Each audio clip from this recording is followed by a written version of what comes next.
سيئات أعمالنا من يهده الله فلا مضل له ومن يضلل فلا هادي له أشهد أن لا إله إلا الله وحده لا شريك له وأشهد أن محمدا عبده ورسوله وبعد. Terakhir, man ista'jala bisyai'in qabla awalihi.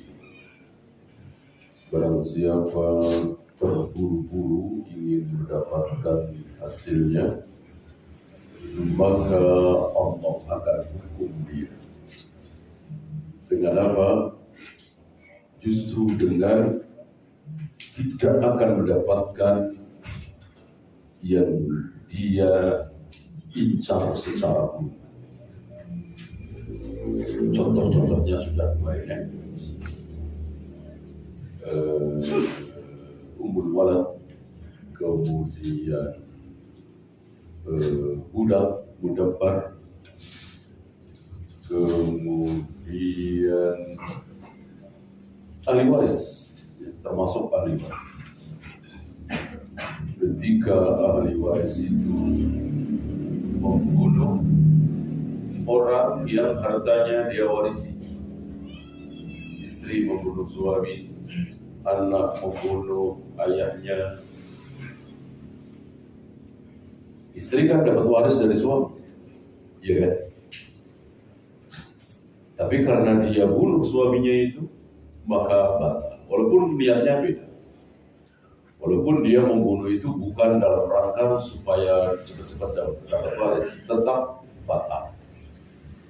Anak yang membunuh ayahnya, maka si anak ini tidak boleh mendapatkan harta waris dari ayahnya. Adik membunuh abangnya, seandainya adik ini ahli waris karena si abang tidak punya anak laki-laki, ya kan? Maka tidak boleh mendapatkan waris. Ya, kita tinggalkan. Sekarang kita lanjutkan. Man taraka syai'an lillah. Ini faidah sekaligus jadi faidah sekaligus sabda Nabi sallallahu alaihi wasallam. Bahwa faidah itu berangkat dari dalil, iya, betul. Tapi secara kalimat banyak yang tidak ada di dalil secara lafaz. Secara makna iya. Seperti al-aslu fil ibadati litahrim. Hukum asal dari sebuah peribadatan adalah haram. Apakah ada ayat berbunyi seperti itu? Apakah ada hadis berbunyi seperti itu? Ada? Tidak ada. Tapi maksudnya seperti itu ada. Ya, man 'amila 'amalan laysa 'alaihi amruna fa huwa raddun. Yakum wa muhdatsatil umur fa inna kulla muhdatsatin bid'ah wa kulla bid'atin dhalalah wa kulla dhalalatin finnar. Itu kan maksudnya ke situ, disimpulkan ke situ. Jadi secara lafaz tidak ada di dalil, secara makna ada. Para ulama memudahkan kita yang bukan ulama, yang awam, untuk memahami hadis tersebut, ayat tersebut, sehingga menjadi gamblang. Orang awam mendengar iyyakum wa muhdatsatil umur mungkin bisa paham, bisa tidak. Orang awam ya. Nah, bahkan bukan awam pun dia hafal Al-Quran, hafal banyak hadis, tapi nggak mau terima kaidah. Masa hukum asal ibadah haram? Berarti kan dia nggak paham. Padahal maksud ayat tersebut, maksud hadis tersebut betul seperti itu, bahwa hukum asal ibadah adalah haram. Oleh karena itu, para ulama memudahkan di sini, sehingga kita yang bukan ulama begitu dengar, oh, gitu kan? Orang awam, apalagi baru ngaji, belum terkena syubhat, langsung dikasih pemahaman hukum asal ibadah haram. Jadi sholat haram, puasa haram, azan haram, qomat haram, tawaf haram, sa'i haram, kecuali yang dicontohkan oleh Rasulullah. Pikir ya, ya, kan nggak boleh antum azan, nggak boleh antum qomat sembarangan, nggak boleh tawaf sembarangan, nggak boleh melempar jumroh sembarangan. Mentang-mentang kita di Mekah, mentang-mentang kita di Mina sana, sekarang ini, ya, melempar jumroh, boleh apa haram? Haram. Karena melempar jumroh adalah ibadah adalah haram. Kecuali yang dicontohkan oleh Nabi Sallallahu Alaihi Wasallam. Kapan? Tanggal 10, 11, 12, 13, Dzulhijjah. Nah, ini perlu ditekankan, harus terus diulang-ulang agar kaum muslimin faham. Mereka banyak tidak paham apa salahnya. Kita ngumpul-ngumpul 3 harinya, 7 harinya, 40 harinya, kan yang dibaca ayat Al-Quran, zikir, wirid, tasbih, tahlil, apa salahnya? Tidak digembleng itu, tidak dicekokin itu istilah kasarnya. Dengan pemahaman kaidah besar bahwa hukum asal ibadah adalah haram. Ya, berangkat dari dalil tadi. Nah ini kaidah ini sama persis dengan sabda Nabi alaihi salatu wassalam, tidak ditambah, tidak dikurang. Man taraka syai'an lillah, barang siapa yang meninggalkan sesuatu karena Allah, sesuatu di sini kebaikan. Ya, maksudnya kebaikan dunia. Uang, jabatan, gaji besar, pemasyhuran, apalagi dia tinggalkan. Gaji puluhan juta dia tinggalkan, pangkat tinggi eselon 1 dia tinggalkan. Kenapa? Lillah. Karena dia takut kepada Allah, dia tinggalkan itu. Betul, saya dipromosikan jadi eselon 1, tapi saya harus motong jenggot, tapi saya harus lepas jilbab, misalnya. Tapi saya pakaian harus isbal, bisa. Ini kan yang ringan, yang jauh lebih besar dosanya kan banyak. Harus suap, harus pelicin, harus ini, harus itu. Nah, dia tinggalkan. Gaji besar, pangkat tinggi ini dia tinggalkan. Karena apa? Karena Allah. Apa saja jawab? Saya kira nanti kata di sini ya. Apa? Awadahullahu lahu khairan minhu. Maka pasti Allah akan ganti yang jauh lebih baik. 60 juta gaji itu dia tinggalkan. Karena kalau dia terima gaji 60 juta itu, dia harus apa misalnya ya tadilah potong jenggot misalnya, atau pakaiannya harus isbal misalnya. Ya udahlah, saya tinggalkan. Ya.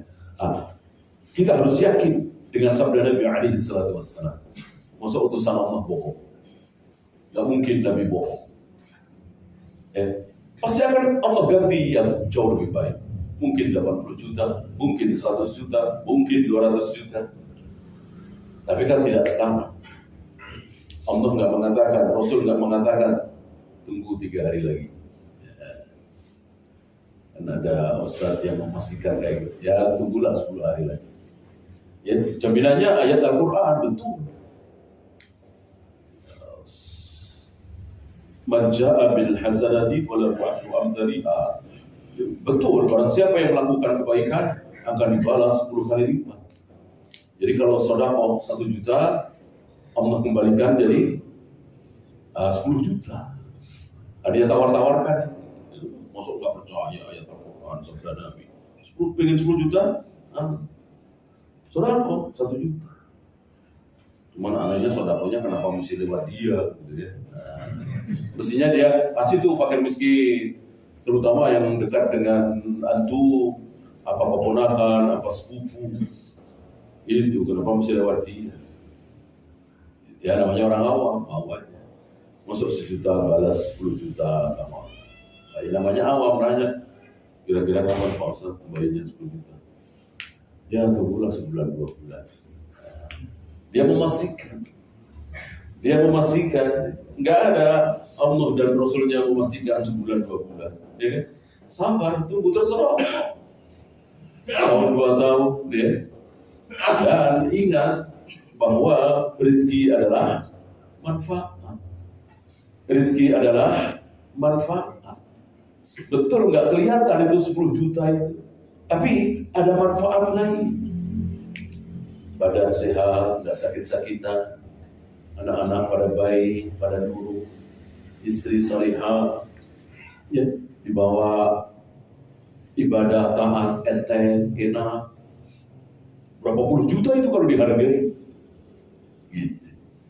Nah salahnya si Ustadz ini 10 juta itu harus berupa uang, rupiah. Itu sama.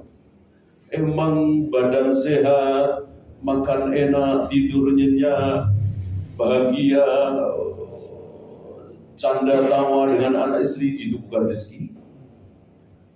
Disebut apa itu kalau bukan rezeki? Ini mengalahkan puluhan juta. Jadi kenapa mesti uang? Ya. Ada yang jauh lebih bernilai dari uang. Jangankan kita orang yang beriman, ya. Orang yang tidak beriman aja, kafir, non-muslim, itu melihat orang-orang Jepang itu bukan orang yang bahagia. Itu kata mereka, ya. Mereka yang ada menyelidiki, ya. Mereka kan disiplin ilmunya kan macam-macam. Dia menulis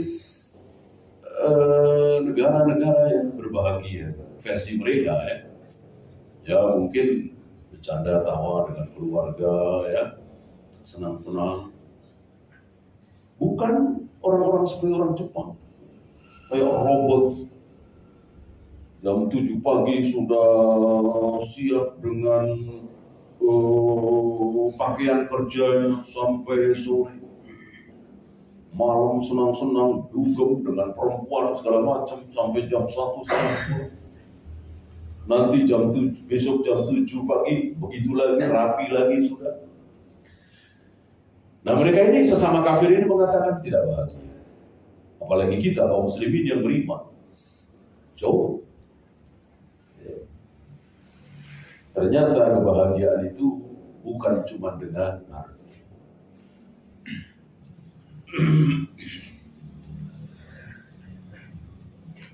Nah, insya Allah antum saya akan diuji atau mungkin sudah diuji, sudah pernah insya Allah, kan? Mau tinggalkan apa tidak nih? Kalau antum ingat kaidah ini, sabda Nabi alaihi salatu wassalam ini, bismillah, tinggalkan. Walaupun puluhan juta, walaupun laris, walaupun menggiurkan, tapi ada dosa di sini. Dan kita tidak bisa menghindar. Cuman ada dua pilihan. Teruskan dalam berbuat dosa itu atau hentikan. Maka bismillah, hentikan. Sayang puluhan juta, ingat saya akan diganti. Akan diganti Allah. Yakin, saya yakin. Para imam membuat contoh.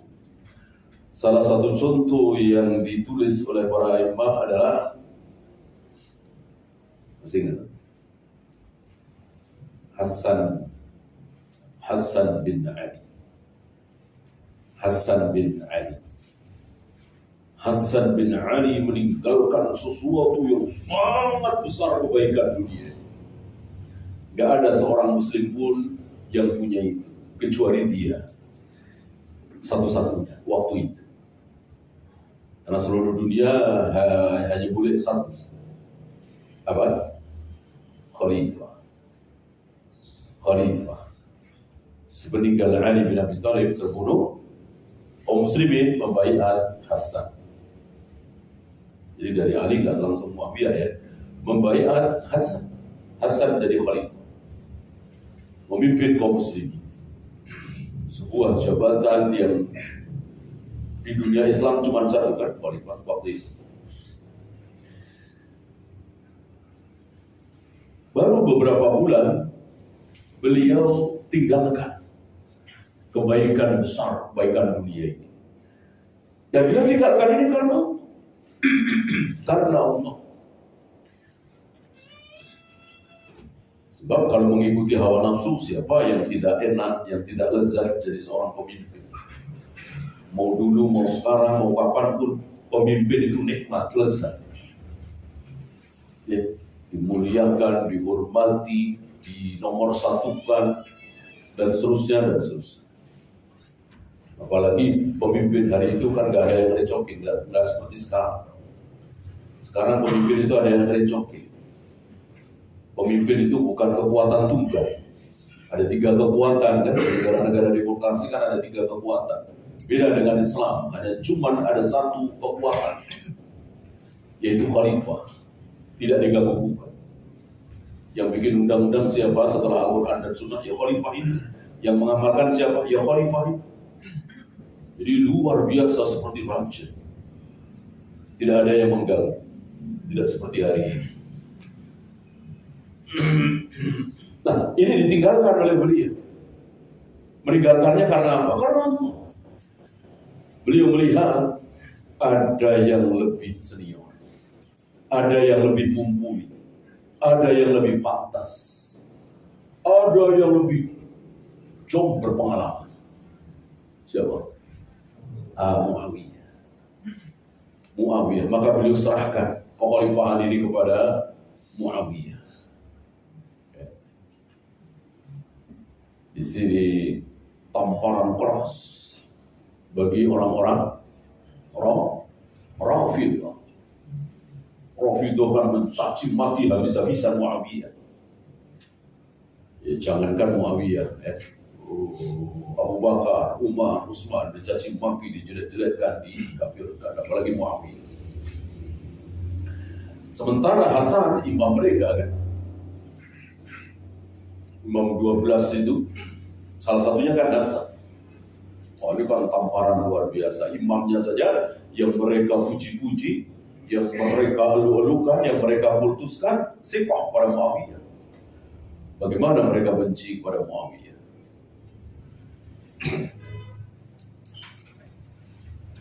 Dan apa yang dilakukan Hasan ini sudah dinubuatkan oleh Nabi SAW di atas mimbar.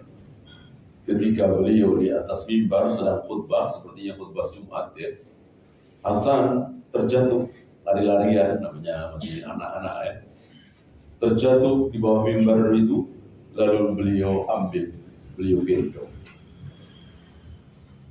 Lalu di depan jamaah beliau mengatakan bahwa anakku ini, yang dimaksud cucu ya, akan menjadi pendamai 2 kelompok kaum muslimin yang berselisih. Siapa 2 kelompok kaum muslimin yang berselisih? Yaitu kelompok Ali dan kelompok Muawiyah. Berselisih bahkan sampai kepada bunuh-bunuhan. Bahkan ada korban di antara Zubair dan Talha di perang Siffin. Panjang ceritanya, intinya ada yang apa istilahnya memancing di air keruh. Maka ada 2 Syiah, 2 kelompok. Ada Syiah Ali, ada Syiah Muawiyah. Syiah itu kan kelompok. Sampai Ali terbunuh, Hasan menjadi khalifah, itu ada. Oh, itu kelompoknya Ali. Oh, kali yang ini Muawiyah. Ada obrolan seperti itu. Oh, ini pro Ali. Oh, ini pro Muawiyah. Kan tidak semua sahabat pro Ali ya kan? Sampai Hasan menyerahkan kekhalifahan itu ke Muawiyah. Ketika Hasan menyerahkan kekhalifahan itu ke Muawiyah, selesai. Gak ada istilahnya, oh ini pro Ali, oh ini pro Muawiyah, gak ada. Persis seperti yang disabdakan oleh Nabi SAW, bahwa cucuku ini akan menjadi perdamai dua kelompok kaum muslimin yang berselisih. Nah, maka para ulama menulis tahun itu sebagai Amul Jamaah, tahun persatuan. Setelah sebelumnya bercerai-berai, tidak bersatu bukan dalam masalah akidah ya, bukan dalam masalah manhaj. Adapun masalah akidah sama persis bersatu.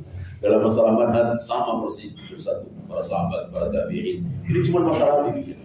Masalah ijtihad. Masalah ijtihad. Maka maksimal para a'imah mengatakan Ali mujtahid musib walahu ajrah. Ali itu mujtahid dan dia beristihad, istihadnya benar, maka Ali dapat 2 pahala. Sementara Muawiyah sama mujtahid, dia beristihad tapi istihadnya salah, dapat 1 pahala, bukan dosa. Ini ucapan maksimal dari para a'imah terhadap Muawiyah.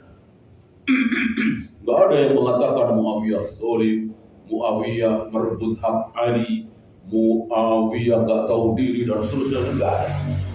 Itu maksimal ucapan Ahlus Sunnah. Karena Muawiyah sahabat Nabi SAW, tidak boleh kita jelek-jelekkan, tidak boleh kita caci maki. Dan didoakan oleh Nabi, Allahumma ja'alhu hadiyan mahdiyan. Ya Allah, jadikanlah Muawiyah itu orang yang bisa mendapatkan hidayah dan memberikan hidayah kepada orang lain. Maksudnya hidayah berbahaya. Ya. Dan termasuk salah satu penulis wahyu Nabi sallallahu alaihi wasallam. Mana mungkin seorang penulis wahyu pembohong, berdusta sebagaimana tuduhan kaum Prophet. Nah, hubungannya dengan kaidah ini adalah Hasan yang meninggalkan kebaikan besar yaitu khalifah karena Allah akan dibalas dengan sesuatu yang lebih besar.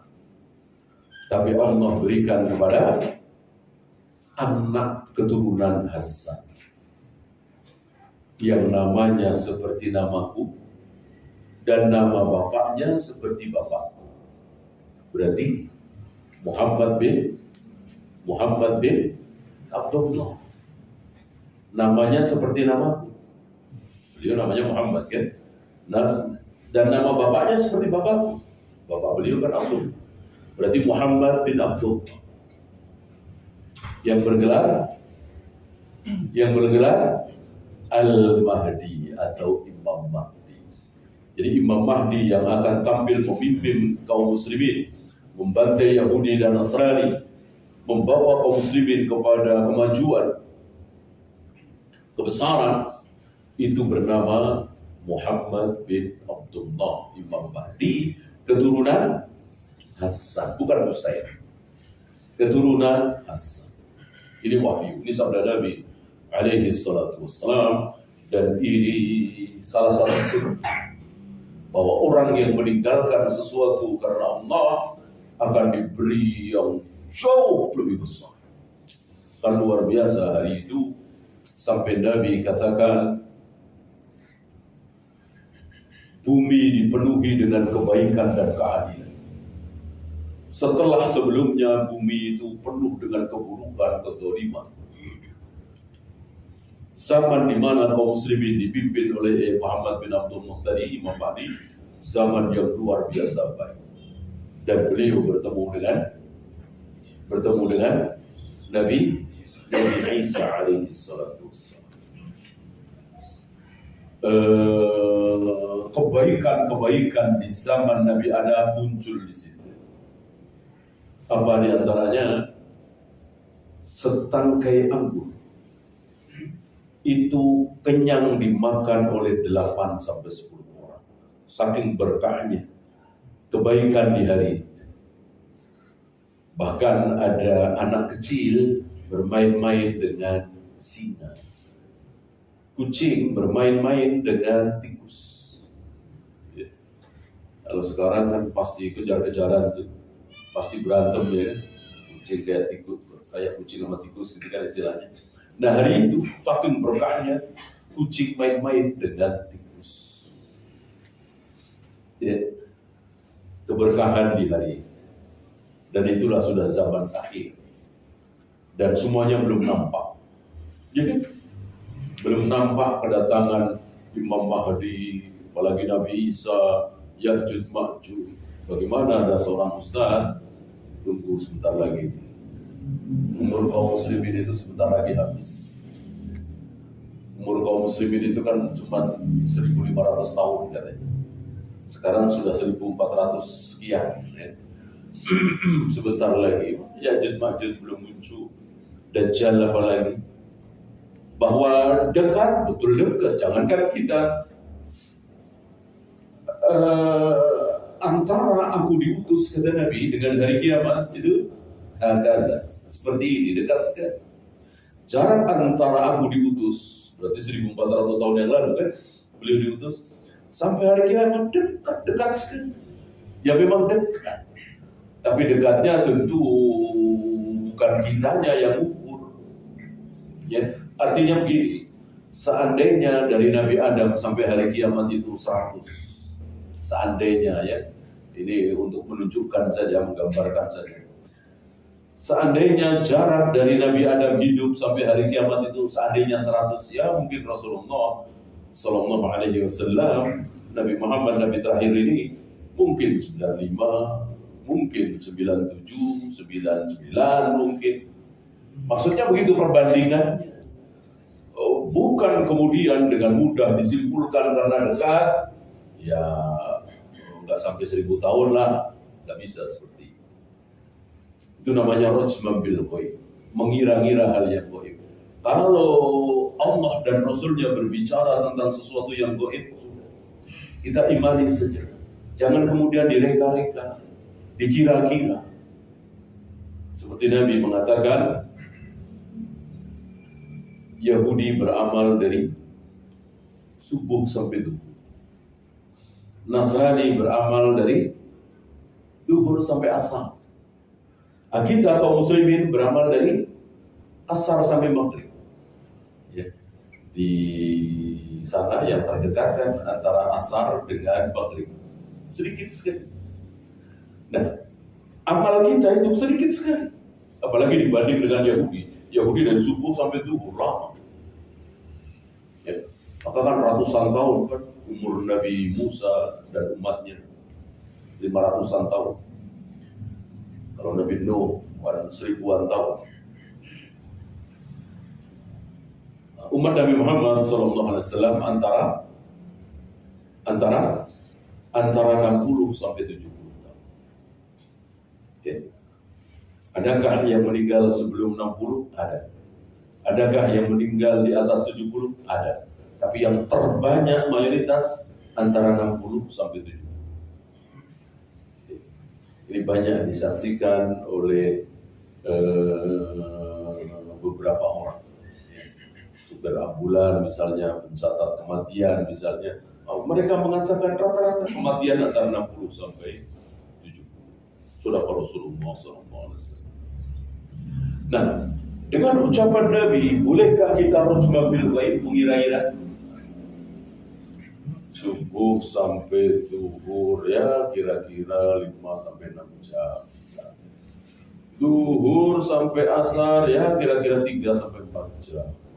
Asar sampai maghrib kira-kira 2 jam. Hitung itu urat-urat itu pakai kalkulator ya, akhirnya ya kira-kira 1.500 tahun umur kaum muslimin. Bolehkah seperti ini? Tidak boleh. Rajman bil ghaib. Tidak boleh mengira-ngira hal yang ghaib. Ghaib sudah sampai nama apa? Wallahu a'lam bimurad. Itu hal yang ghaib. Ketika Allah dan Rasulnya berbicara tentang sesuatu yang ghaib, maka sudah diam. Kita taati. Ya. Nah, itu dia. Balasan yang sangat besar Allah berikan kepada Hasan kan, kebaikan amal soleh yang dilakukan oleh anak, cucu, cicit, anaknya cicit, cucunya cicit, cicitnya cicit, ayahnya, kakeknya, buyutnya dapat pahalanya atau tidak? Dapat atau tidak? Dapat. dapat. Ya. Ada cucu, cicit dan seterusnya, itu bimanzilatil walad. Kedudukannya seperti anak. Ya seperti sabda Nabi di atas mimbar tadi, anak ini. Padahal bukan anak, cucu. Ya. Nah, adapun paman bibi tidak. Paman bibi tidak. Ya. Antum sholat, antum puasa, paman bibi antum dapat pahalanya? Enggak. Yang dapat ayah ibu antum, kakek nenek antum, buyut antum. Ya. Tidak ke samping, tapi terus ke atas.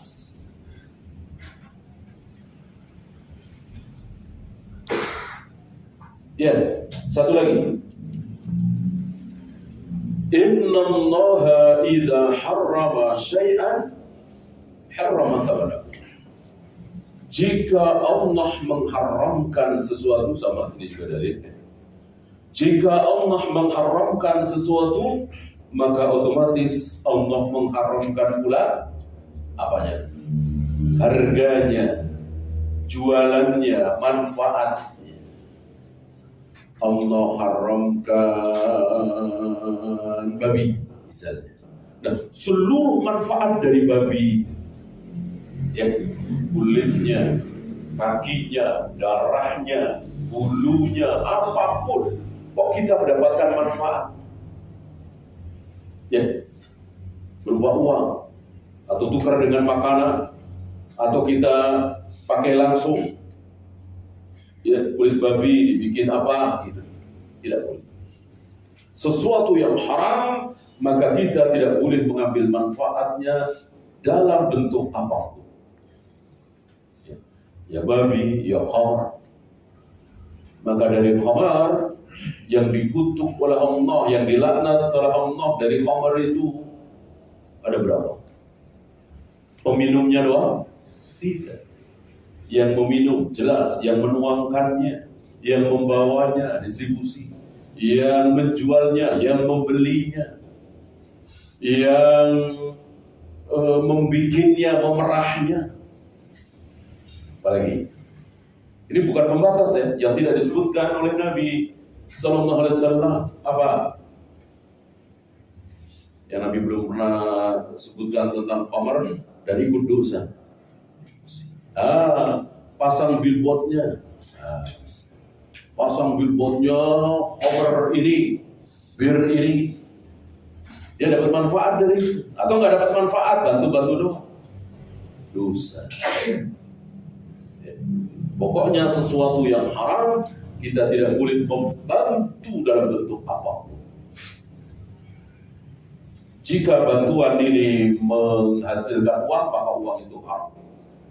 Jika bantuan ini tidak menghasilkan uang, dia bantu aja. Ada orang pasang billboard bir, alkohol, dia bantu, nggak dapat upah, bantu aja, suka aja, dosa. Kalau dia dapat upah. Berangkat dari kaidah ini, innallaha idza harrama syai'an harrama thamanahu. Jika Allah mengharamkan sesuatu, otomatis Allah mengharamkan harganya, manfaatnya, jualannya. Ya.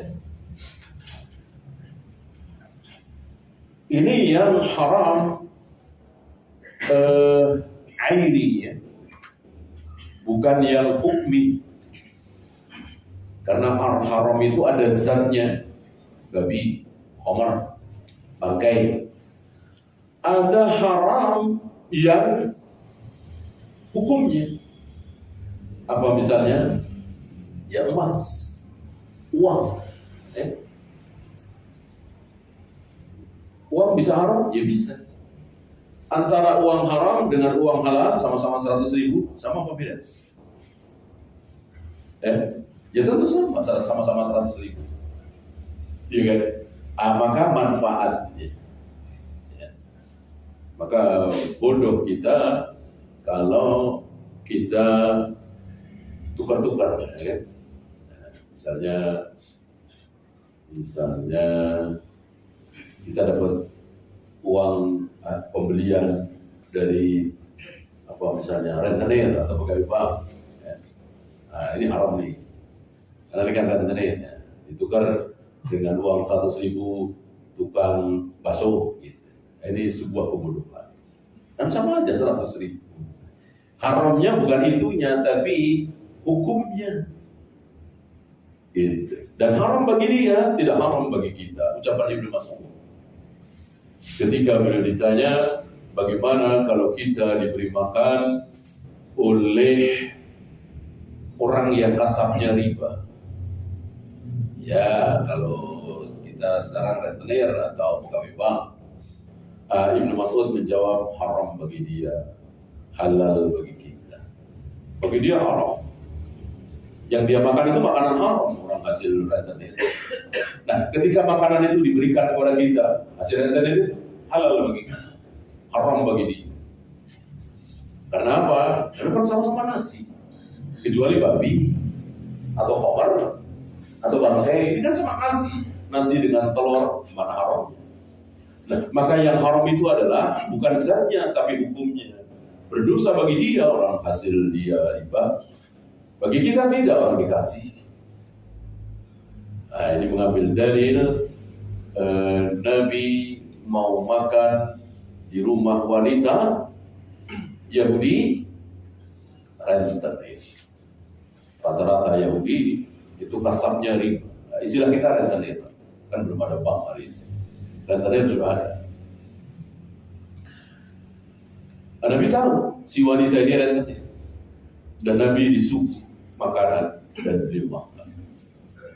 Zahirnya tentu hasil rentenir dari si wanita itu, tapi Nabi makan. Dengan riwayat ini maka Ibnu Mas'ud berfatwa haramnya buat dia, halalnya buat kita. Ya, kan kita nggak bantu sedikit, kecuali kita bantu dia bekerja di riba, kita ikut daftarkan, kita ikut kasih rekomendasi, kita menyewakan motor, mobil, angkutan untuk antar jemput dia ke bank ribawi itu, ya jelas itu. Ya. Wow. Ya, itu saja. Dua kaidah, mudah-mudahan bermanfaat. Ada pertanyaan? Silakan.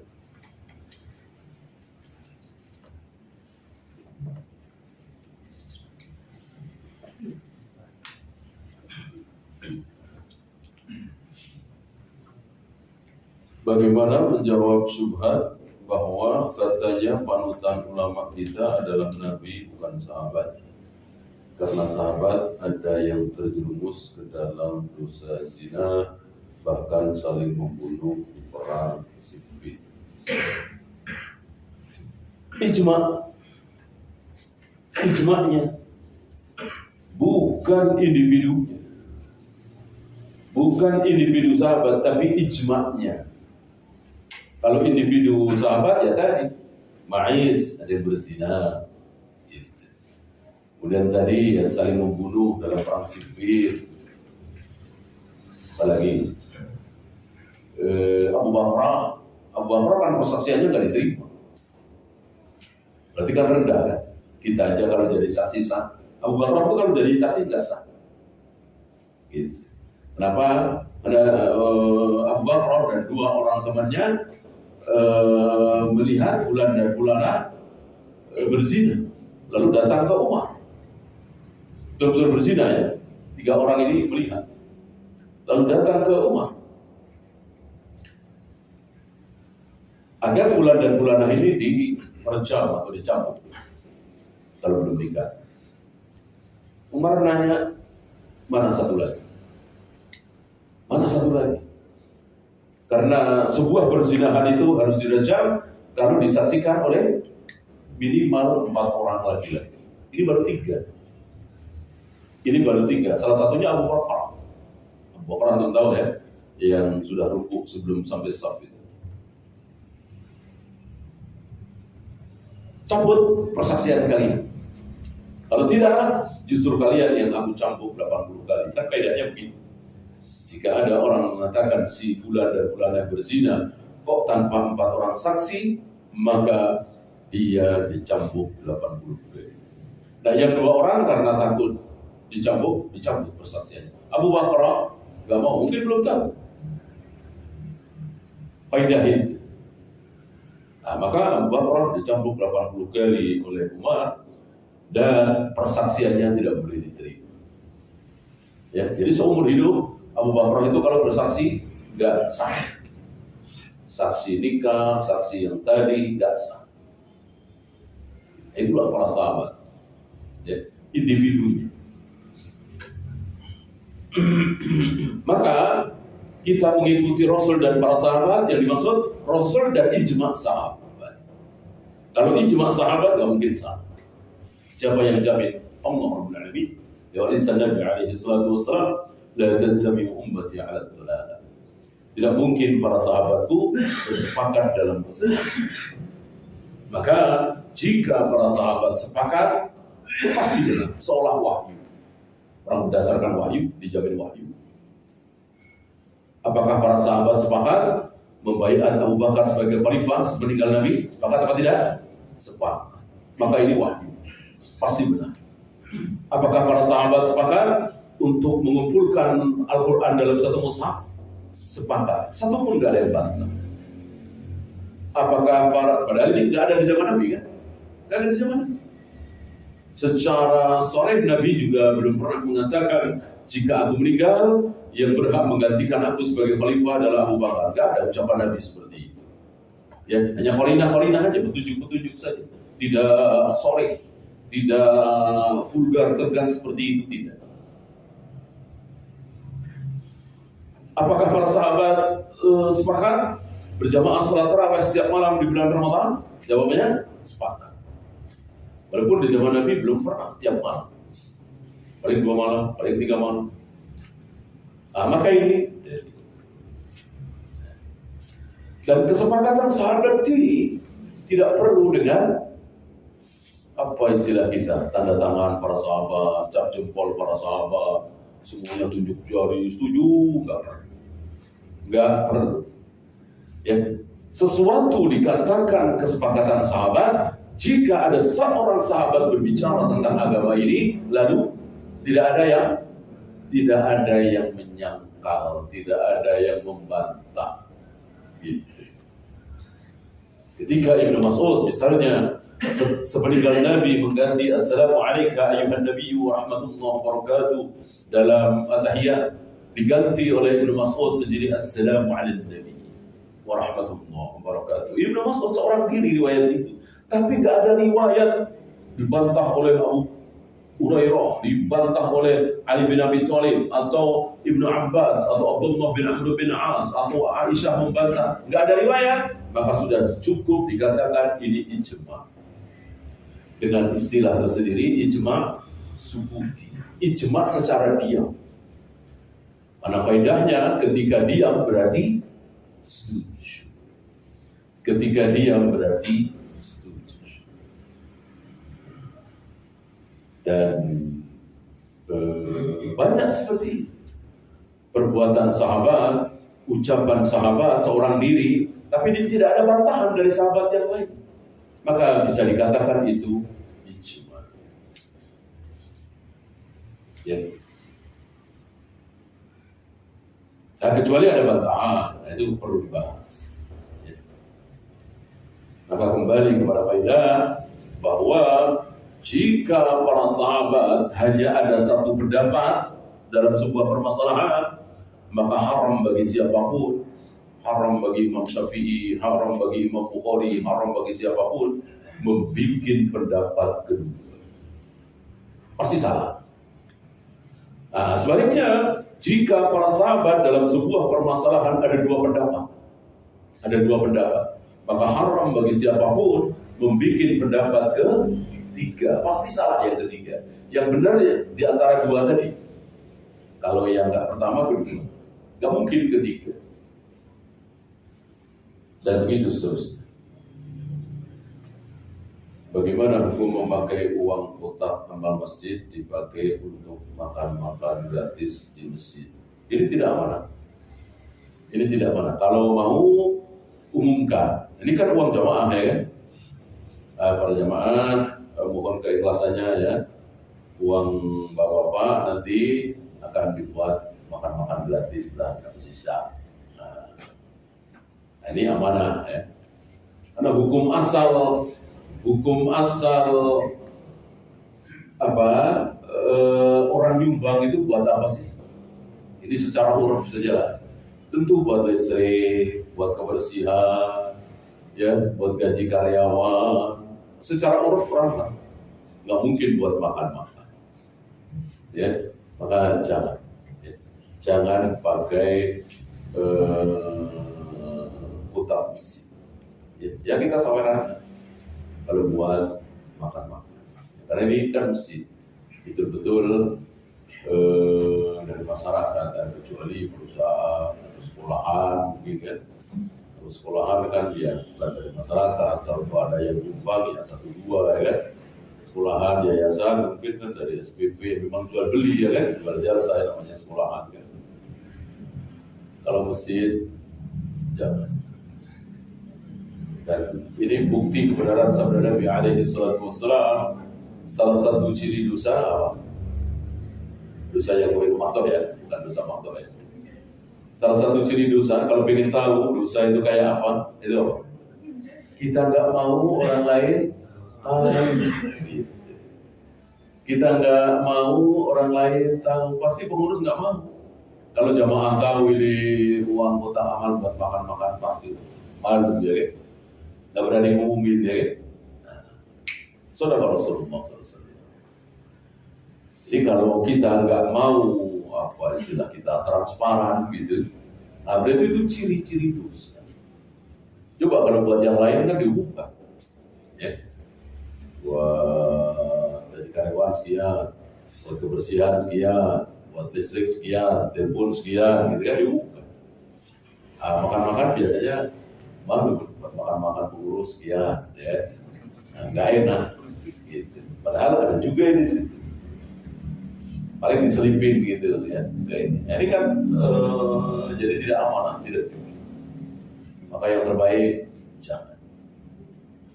Ya. Nah, kalau mau ya saweran khusus beberapa orang dan dia memang tahu buat makan-makan.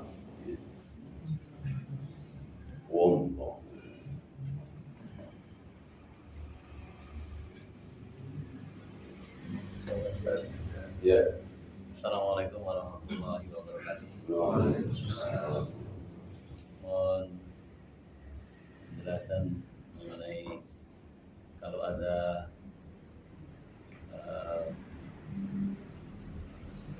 tempat kematian kemudian mengadakan peringatan-peringatan, namun kita tidak hadir, tetapi kita diantar makanan ke rumah. Bolehkah kita untuk memakan makanan itu? Apakah itu termasuk seperti yang dicontohkan yang terakhir tadi bahwa Nabi memakan? Iya. Terima kasih. Betul. Yang mengharamkan nasi tersebut kan yang dikirimkan mungkin nasi, telur, kue-kue itu ya. Yang mengharamkan nasi, telur dan kue-kue tersebut harus bawa dari. Karena hukum asal nasi, telur, kue halal atau haram? Halal. Kok ini diharamkan? Maka harus bawa dari. Dia punya dalil khusus. Ini hasil curian misalnya. Ini hasil korupsi misalnya. Atau nasi ini tercampur lemak babi misalnya. Adapun yang menghalalkan nggak perlu dalil. Orang hukum asalnya halal. Ngapain pakai dalil? Nah, yang mengatakan bahwa makanan tahlilan yang datang ke rumah kita itu haram, dia dituntut dalil, mana dalil? Insya Allah mereka kesulitan mencari dalil. Karena insya Allah memang haram. Yang haram itu kita datang ke tempat itu, ikut tahlilan, ikut bid'ah, jelas haram. Ya otomatis makan-makan di situ ya haram. Orang kita diawali oleh datang di situ. Kita nggak datang. Tiba-tiba dikirim makanannya, maka insya Allah Ta'ala halal. ucapan sesuatu yang dipersembahkan untuk bid'ah, mana ada gitu? Dipersembahkan untuk bid'ah kemudian bahkan sesaji dan seterusnya gimana? Kan dipersembahkan kepada setan. Ini pun perlu dilakukan. Justru kalau antum tahu yang mengharamkan sesaji untuk dimakan itu siapa? Yang marah kalau sesajinya dimakan siapa? Ya mereka sendiri. Yang justru yang mengharamkan mereka, ya kan? Masa kita ikut-ikutkan mereka ikut mengharamkan, maka dimakan aja itu sesaji, ya kan? Kan bukan punya kita, orang sudah ditaruh di situ. Ya, kecuali di rumah dia disimpan, taruh di situ, ya berarti dia sudah mengikhlaskan dari ya dia mengikhlaskan untuk setan itu. Ya, insya Allah kita bukan setan, malah lebih baik ya, makan. Yang mengharamkan mereka, ya jangan ditendang, dirusak, udah dimakan. Yang masih bagus barangkali ada buah, ada jeruk, ada ini dimakan. Halal insya Allah.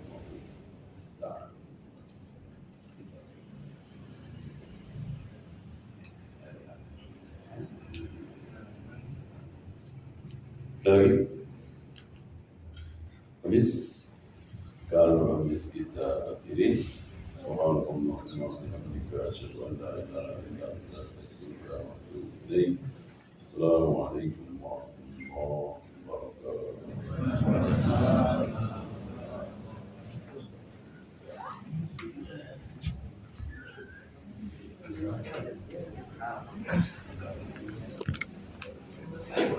wabarakatuh.